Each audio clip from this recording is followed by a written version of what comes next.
And there we see those 4 directorates: Management and Administrative Support, Police Logistics Support, Administration Bureau, and Internal Affairs. And very briefly, can you just describe to me what each of these directorates is responsible for? I'm not looking for much detail, but just broadly. Thanks, SC. I think I've done it previously when I was reading my statement to the commissioners on pertinent matters that affect this commission, but I'll do it again briefly for you. When we come to management and admin support, that's MAS, and that's where it deals, with issues of finance, issues of HR, issues of, OHS, issues, of performance management and so forth. In brief, that's where they deal with. Project management, as I indicated, they deal with issues of contract management, assisting divisions with bid specifications, with issues of ensuring that, tenders get advertised. As soon as they are awarded, then they draft, SLA, assisting various divisions to ensure that SLAs are in place in order to assist, accounts payable, that SLA should be in place, loaded on SAP. Contracts are in place, loaded in SAP, so that when payments get done, they can be sure that there's a contract for such a payment and so forth. And also, at the beginning of the financial year, you could have picked it up that, if you are not in the city, you might not specifically, you might confuse the processes. Like when the CFO was here, he outlined the question of from receiving an invoice, creating, POs and so forth. He started it on the second step, which created an assumption that in the City of Tshwane you work before a PO gets generated, while it's not the case, because each and every financial year, at the beginning of the financial year, the finance section, accounts payable, once the budget gets loaded, they create requisitions, they create POs. I think I've given an example. For instance, we have a uniform tender. They'll create POs at the beginning of the financial year. Give to company B to say we need 500 trousers or 1,000 trousers. Company B, September comes and say we can only produce 500. They deliver 500 trousers, they deliver an invoice. Then you start now, create a requisition again, you create a PO for the quantities that have been delivered. You have a PO already for the entire financial year. I've given an example with South African Post Office to say, we don't know how many infringement notices will be issued. So we create a PO for the entire year that debit against that PO as we receive an invoice. So you can't work in the city without a purchase order. But the CFO started it in the middle when they are going to pay. So it creates an impression as if you start by working, giving an invoice, then we create a PO. So I just wanted... I appreciate that clarification, because I also was quite confused by what the CFO said in that regard, because he seemed to be suggesting that the PO only gets issued after the work is done. And that's incorrect, is it not? No, he started the process when, after, work has been delivered, they come with an invoice. I'm giving an example with the uniform. Yes. You create a PO for 1,000 trousers to be delivered. The supplier can only manufacture 500. So when he comes and delivers 500, they certify the invoice again. So, and we create a requisition and a PO for 500. We paid it. But the PO has been created for the entire year on those aspects. So for South African post services, because our budget is segmented in quarters and so forth, we create for the entire year. As soon as we receive an invoice, because we're not sure how many infringement notices are they gonna post, what will be the cost of that. So as soon as they've posted, they are sure, we verify against what they've posted and the invoice. Then it start that process again. So it's twofold. Can you explain that using the security contract? Yes. Just explain it so that we understand. The security contract, because we know it's a contract, there are figures in that contract on a monthly basis. We create, requisition and POs, same applies.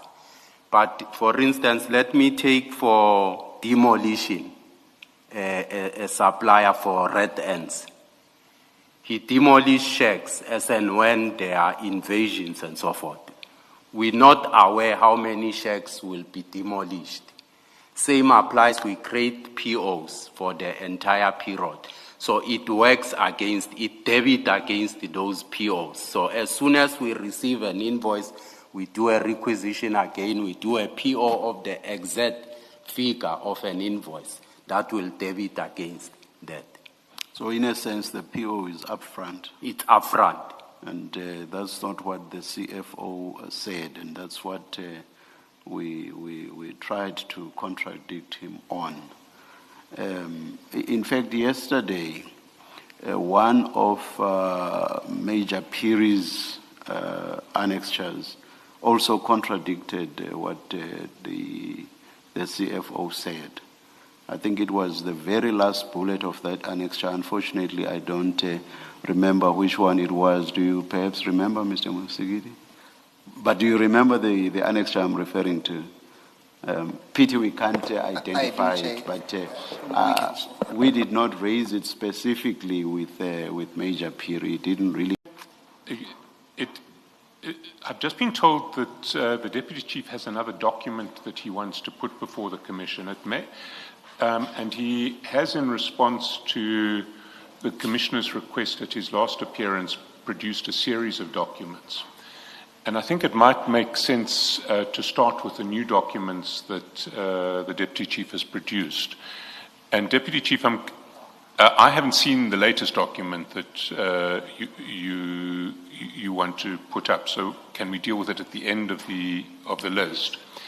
But maybe you can take the Commission through the documents that you've produced in response to their request, and they're in file 5. I hope you have a file 5 there. Yes. Thanks.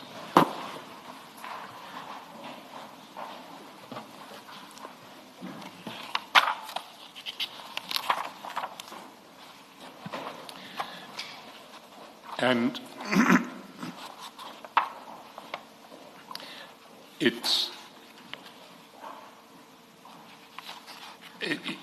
if I can provide some context, I think from pages 1 to 34, what you're dealing with there is invoices in relation to ad hoc security services and some correspondence in that regard.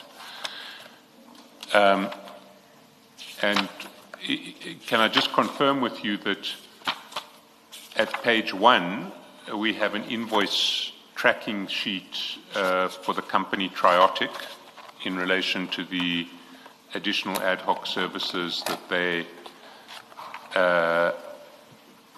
performed up to 6 March 2025. The date 6 March 2025 is at the bottom right-hand corner of that document. And then the invoices themselves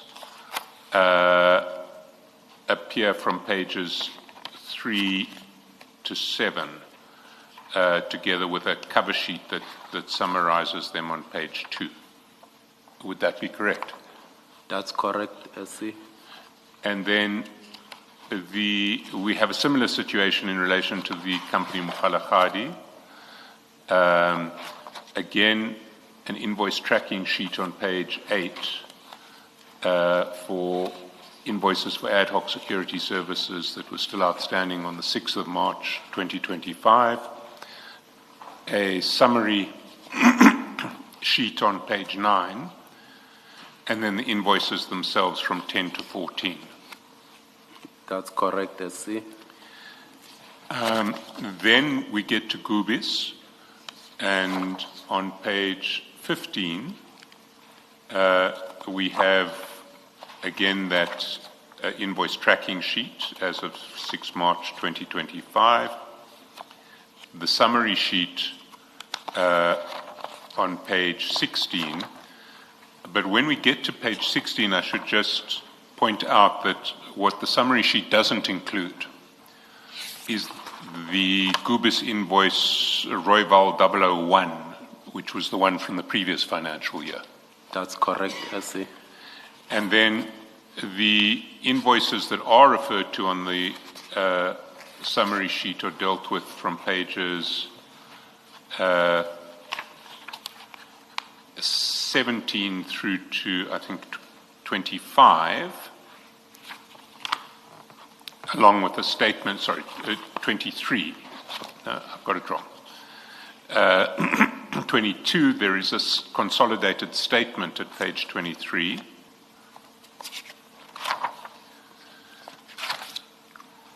Then, page 24 is a confirmation that that Gubis did perform the services in those reflected in those invoices, and that is from a JT Seleka in your department. That's correct. And it's signed Deputy Director, Budget Control and Procurement Management Services. On page 25 and 26, there is an email chain dealing with the complaints by Gubis and the failure of the city as of, I think the email chain ends in, the email chain, the substantive content of the email chain ends February 26. So as of February 26, this was Gubis's complaint about non-payment. There's a statement attached at page 27, along with the invoices running that we've already seen, running from page 28 to page 34.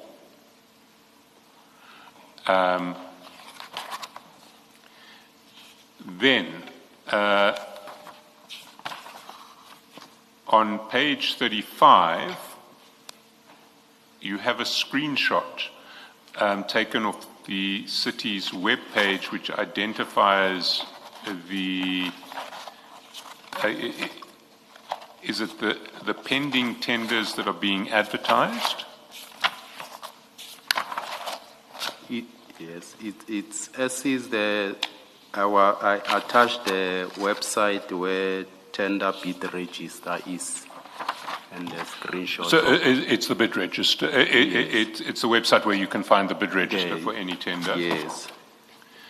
I see. So on the following page, it's the same website, but the tab that would be relevant is tender bid register. So if you click on one of those tenders, you'll get this screen. Yes. If you click on tender bid register, you'll get the register. Yes.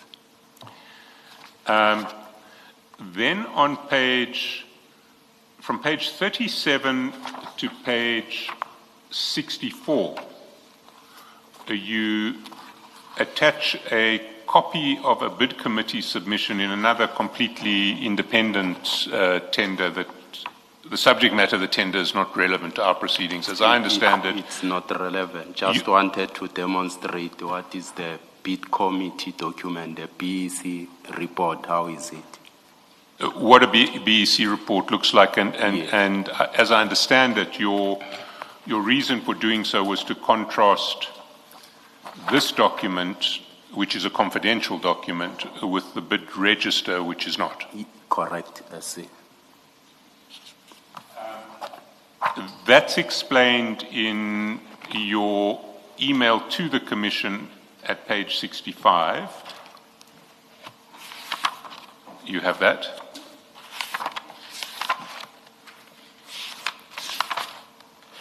Yes, it's the link that I've attached. And then on page 67, you attach what is the bid register, a tender bid register for TMPD 3 of 24-25. That's correct, SC. Is there anything that you would like to highlight about these documents beyond what we've just gone through? No, I'll do so, I think, during cross-examination, SC, I can do so to indicate that these were not confidential documents as it was alleged, that they are confidential documents. We'll get to that in due course. Thanks. Now, I'm not sure, I haven't seen the latest document that you have submitted. Can I, if you just bear with me for 1 minute, I'm not sure if the commissioners have received a copy.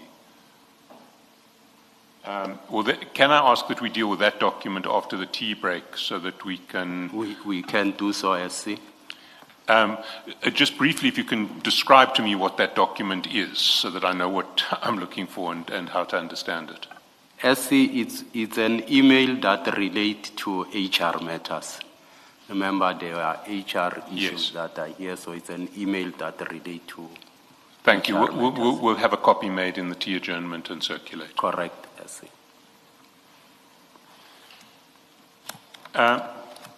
Then, if we can then